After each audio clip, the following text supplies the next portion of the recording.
this comic sucked. And by sucked, I mean, like, it was good. And then it ended. Not that the ending was bad at all. No, it's more that it got canceled. Because DC is stinky and lame. So as I understand it, they didn't want Batwoman to get married to a woman because she's gay. And so the writer left the comic. And so it just ends like mid-story arc. So I guess just to start off the recommendation part of this video is I do think the comic is good. There's technically 5 volumes to it. There's the first one, Elegy, which is actually like a handful of chapters from Detective Comics that sort of introduced Batwoman, or this Batwoman, for the New 52. And then there's like 4 volumes of Batwoman. There's actually 6, but the last 2 are written by a different writer because, again, the original writer left the book. And it just, I looked at a little bit at the first issue, and I didn't understand what was happening. So it literally just like jumps away from the story arc into a new thing, I guess. But what I was trying to get at is that volume 3, which is technically, like I said, there's like a volume 0 that's Detective Comics. Volume 3 ends at like a perfect spot, but with a big ass fucking cliffhanger. And volume 4, like, it just ends. So, which is sad because it was looking pretty interesting, and I thought the comic was good overall. I just got to experience that feeling of oh look, that is this the ending? Wait, what? I asked the person who wanted me to read it for my patron, and they said, yeah, it got canceled, and it's like, fuck. So yeah, I did enjoy the comic. It was nice to have something a little bit more straightforward. Reality was real. There was no, questioning of the reality and head fuckery. Again, I like Doom Patrol and Planetary and Moon Knight. It's just, again, those just 3 in a sequence sort of formed a trend, and so getting to, Batwoman, something more conventional, I suppose. But it was still, even though I say that's not even a dig at it, because it was still like interesting and good. It's kind of nice to get all these sort of vetted comics from someone who, likes and reads more comics than me. Just like, here, read this. And I'm like, okay. Just, no pretensions or, I'll just fucking read it and see what I think. I got Planetary out of it. So even if I get some that I don't care for, like, I already got a favorite comic of mine. And this one was good. Honestly, the most standout part of it was probably the artwork. There was definitely multiple artists working on it, because there's even times where, like, I didn't have a problem with it, but where the way Batwoman is drawn, like, the texture on her suit, sometimes, like, she'd be with other characters, and, like, they're definitely drawn by different artists, or maybe it's just the something about the detail to her suit, like, maybe it's not even drawn by different artists, but, she definitely, like, stands out, in a way, and, like, I'm not sure how much of it was, compare it to Moon Knight, where every single art style change was, like, meaningful to the personality of Moon Knight himself, or his split personalities, rather. With Batwoman, one thought I had is, like, oh, I guess she's kind of in a different world, but I didn't pay enough attention to see if there was, like, because she's Batwoman and she's Kate Kane. And spoilers, no, and she interacts with people who don't know her as, who know her as one but not the other, or primarily know her, so, I did, but it's fine. I can see maybe some people having a minor issue with it, but it wasn't an issue for me. It was just something I noticed. But other than that, the art was some of the best I've seen, possibly, especially in the composition.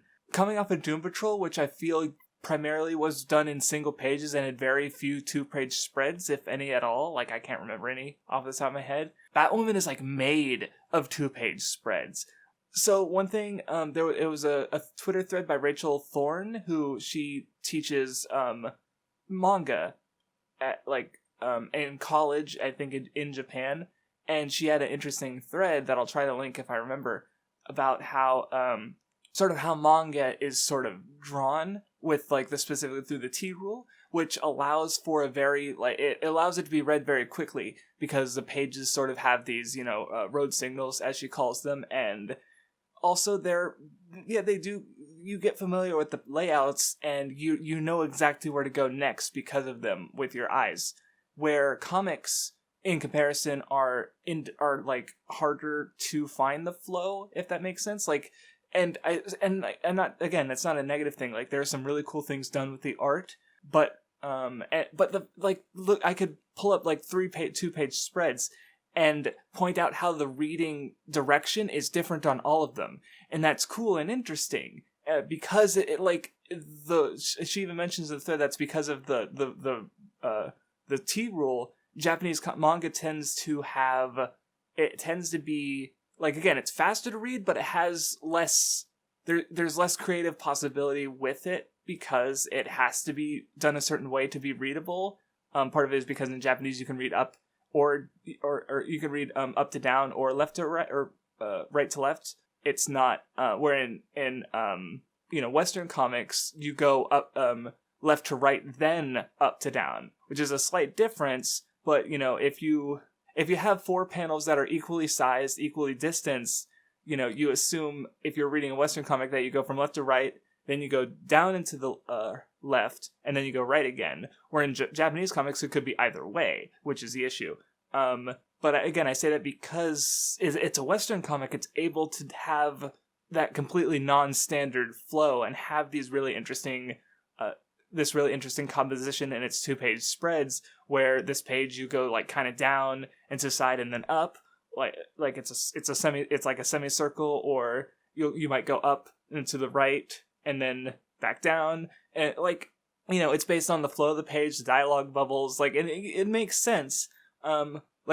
Because I'm not reading it physically, there were definitely times when I where I'd have the page divided and it would help me sort of guide where I was supposed to look, because I didn't have that. Sometimes I got a little, I made like a little mistakes, and I'm like, oh, that's not right. I had to like mentally imagine, like, okay, this is where the 2 pages are divided. Don't just jump over to the right page, unless I'm supposed to. And yeah, it was it was not only really cool on that, but how like it would use certain as part of the composition. Like there's one where there's like they're at a party and she's Batwoman's dancing with another woman, and like to represent that there's music playing, there's these big music notes, and in each of the, I don't know what they're called because I don't know much about music, but the round parts at the bottom of the notes, those would become little panels of themselves that are kind of like zooming in on certain things that, like, oh, they're dancing, so you see where the hands are placed, or like they mention, oh, my mama's watching and she's sighing because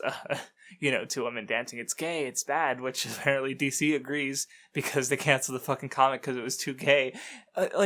And I will say, like, it was incorporated well, I thought. Like, it didn't feel forced, it felt completely natural, it felt fine. I didn't mind any, I mean, not that I don't think I would, but it didn't feel awkward or forced with any of its like representation, you could say. But the music notes each were their own little panel, and or like you'll see Batwoman's cape, and that the cape will be its own parts of like a scene happening or multiple scenes happening. Sometimes it would show you a couple things at once. Sometimes there's like a few issues where like there's one event happening, and then for like 2 whole issues it kind of goes back and forth between the event happening and sort of stuff building into that, where it's like, Batwoman's story 6 days ago, Agent Chase's story 5 hours ago. Like, it sort of, it shows you how things got to where they were when stuff happens, and just it's well put together. And well, I guess another thing is, because I mentioned New 52, because of that, there are connections to other comics and references and stuff. So, like, more so than any comic I've read on the Backlog Builder so far. Actually, maybe most of the comics I've read, period.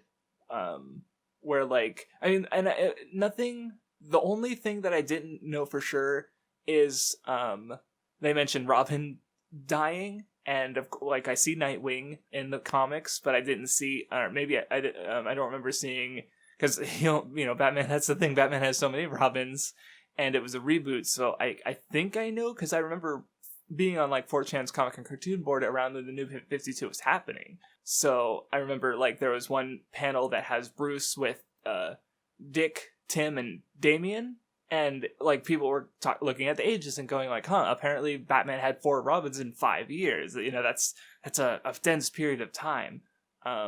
for a lot of like he mentored Dick, had a falling out with Dick, mentored Jason died, mentored Tim, went off on, I don't know exactly what happens there. I just know he becomes the Red Robin, and then Damian enters the picture somehow. So like all in 5 years, and that's a lot of time that's not a lot of time for the Bat family. And of course, so again, I didn't read that comic. I don't have the issue, but I'm also not sure which Robin died. I assume Jason because he's the Robin who dies. But it doesn't matter at the same time. It's just like a couple things, like they mentioned that there was one line Batman had told Batwoman where he's like, don't let your sidekick die. They tend to turn into supervillains. And I'm just kind of like, oh, yikes. That's a line. But the biggest one, Wonder Woman came in and crossed over for a whole volume. That was cool. So I don't know how like it crossed over, like what Wonder Woman's character arc would have been in her run at the time. But it worked well enough for Batwoman. I know enough about Wonder Woman that it didn't bother me. Of course. And what was the other crossover? Oh, Batman Incorporated. I have a general idea of what that is. And it's mentioned, just stuff like that, But again, nothing major that I didn't already know or was able to pick up or wasn't able to pick up on just reading it. But yeah, Batwoman was a character I didn't really know much about. Like, I don't even know if this is the first iteration of Kate Kane. She's not. Batwoman isn't exactly like, if I were to mention like Bat characters aren't Batman. Like, again, I know the 4 Robins better. Batgirl. Like, those are all characters who I'd mentioned before. I thought of Batwoman as not only seeing, but seeing multiple times in iterations. Like, there in the DC animated universe, there's like a Mystery of the Batwoman movie. I watched it. I don't remember anything from it. Like, but I've seen Batgirl multiple times. I've seen many of the Robins. Actually, I don't think I've seen anything really with Damian yet, but I know of him, a lot of him, even though I haven't. And, Terry McGinnis, even though that's just mostly the animation. I know there are some comics, but it's like, yeah, Batwoman's just kind of like one of the Bat characters I know the least about. But now at least I have a good idea of this one, and she was good. And the comic in general is pretty good. I don't want to talk a lot about the story stuff, but I liked it. I just, again, it's sad that, it just ends in the middle of it, but it also kind of doesn't, because I got a really good, like, resolution in volume 3. Like, when I finished it, even when I was finishing that last issue, I was like, damn, this is a good resolution. What is there left? And there was a big cliffhanger, and I'm like, oh, okay. But yeah, it's, that's one thing to be wrapped up for. There was definitely more to wrap up, as was built into in volume 4, but yeah, none of that actually got resolved. So yeah, if you're thinking about reading it, it wasn't a long read either. Like, for reference, the Doom Patrol video came out the day that I'm recording this, so we're talking about a month ago.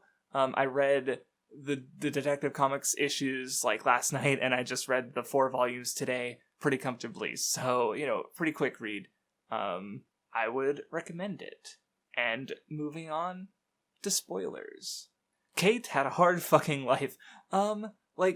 She's the soldier, and I thought that was an interesting sort of setup from the beginning, because I've heard this discussed, not enough at a length to properly explain it, just the idea of, like, because when you look at superheroes, they're ultimately, like, they're working outside of the systems in place, but they're also working to uphold the spirit of those systems, which, of course, the idea is, like, they can stop the criminals that a police officer might stop, but they can also stop the police officer if the police officer is a piece of shit.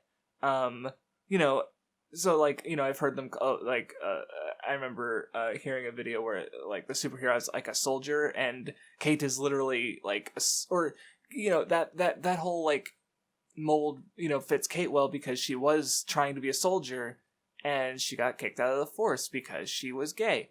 And, no homosexual allowed in the military. So, like, she's a character who wanted to serve these systems, like, that, that's, that kind of recurs, is, her service, and Batwoman becoming the Batwoman becomes her way to serve, and, but it has to be outside of the systems, because, she's homosexual. She's not someone who these systems want representing them, and, turns out to be their loss because she's becomes Batwoman. She's super competent and strong, and she's got a lot of ability. And sure, and of course, so it's kind of fucked when the DEO comes in the picture, and they're like, "You work for us now." Like, oh, now the government wants her now that she's fucking Batwoman, someone who's capable and strong. Like, it's just.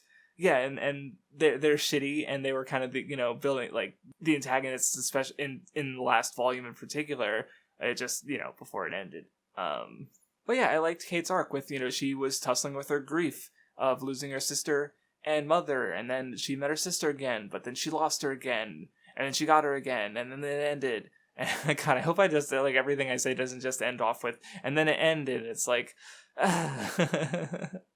Like, I don't even, like, I'm not that bummed about it, but it was, like, I finished the comic and I'm just like, she's fighting Batman, and then the Dio, and then, Hawkfire, and Maggie, and it just ends. No. I was, like, immediately like, hey, I messaged the guy, what, it just ends here? I can't find year 0 that's supposed to, or 0 year, that's supposed to, it advertises at the end of the issue, and it's like, sad. But anyway, yeah, we're working through grief. Like, there was Maria, the spirit, and she literally couldn't overcome her until she forgave herself for, Beth dying, and she was trying, would have tried to save her, or was trying to save her, but Beth as Alice made those choices and went down that path, and Kate didn't know and couldn't stop her. So she was blaming herself, taking everything onto herself. Like, especially we saw towards in that last volume where she wants to fight. She's a soldier. She wants to fight alone. She doesn't want other people to get hurt. And then her family kind of does like an intervention, and because she's like, I'll save Beth. I'll unmask the Batman.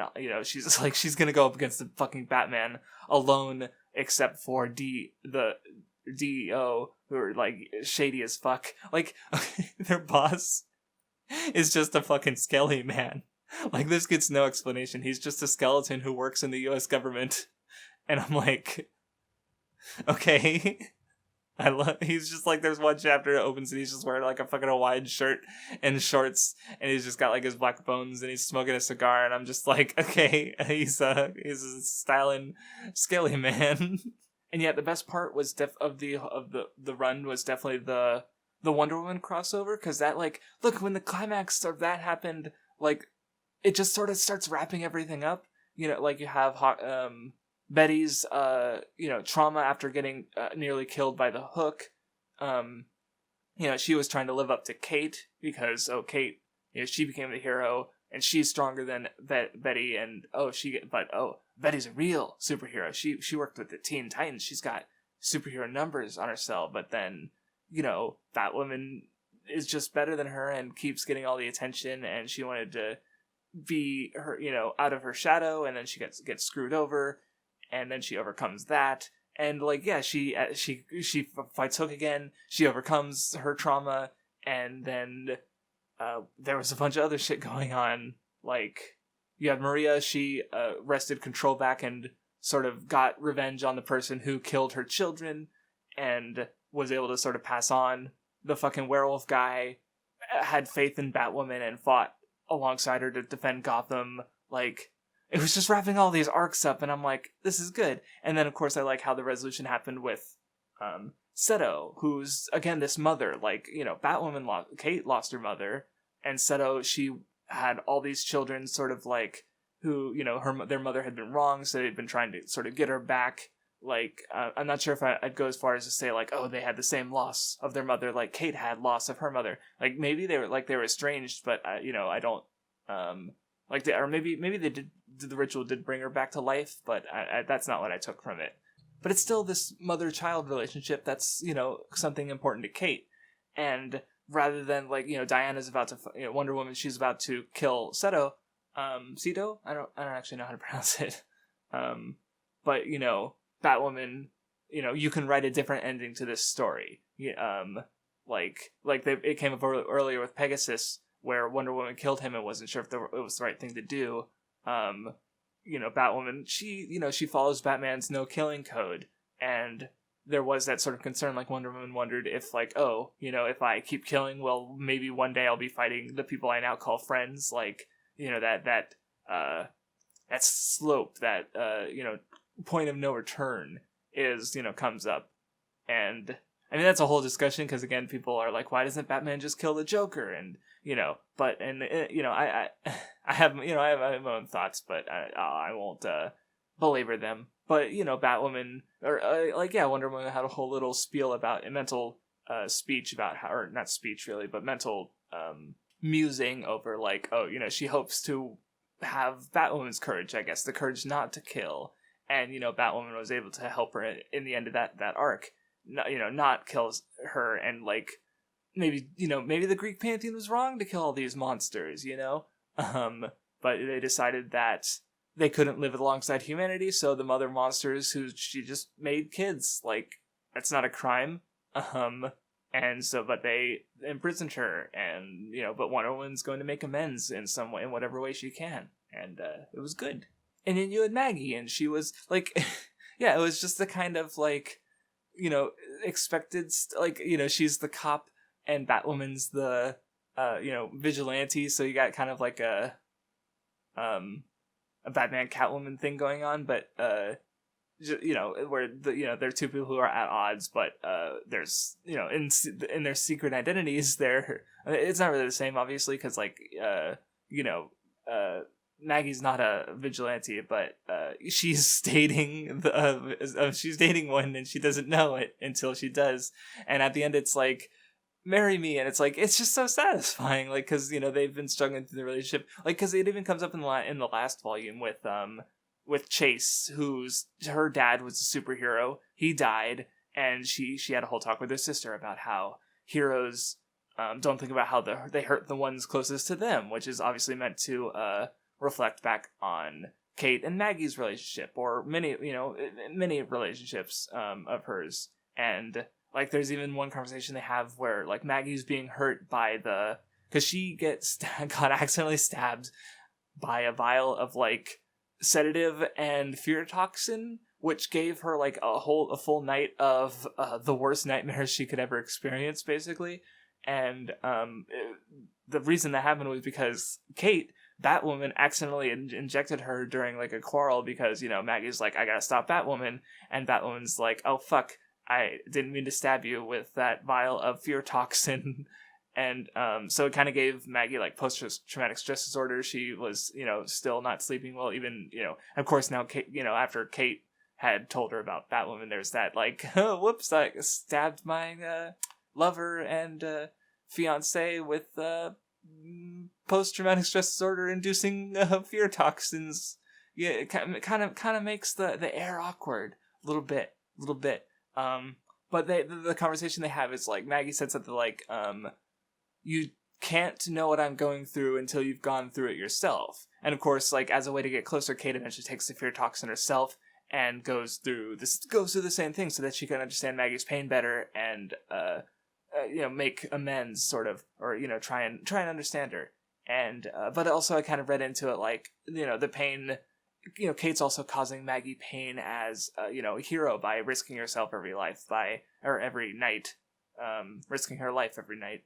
And that's something she kind of she did kind of feel with Betty, with Hawkfire, who was a rookie and got really hurt before. So obviously Kate didn't want to lose, but Kate couldn't defend Hawkfire in the field, where Maggie's just sort of, like, on the sidelines, like, hoping and praying every night that she doesn't get hurt. Or at least, not that we really see that, but that's just sort of what I picked up from it. And but we didn't get the full details into Chase and her father's thing either. But that's just some of what I was picking up on. But yeah, I liked a lot of the comic. I just wish it didn't end so abruptly.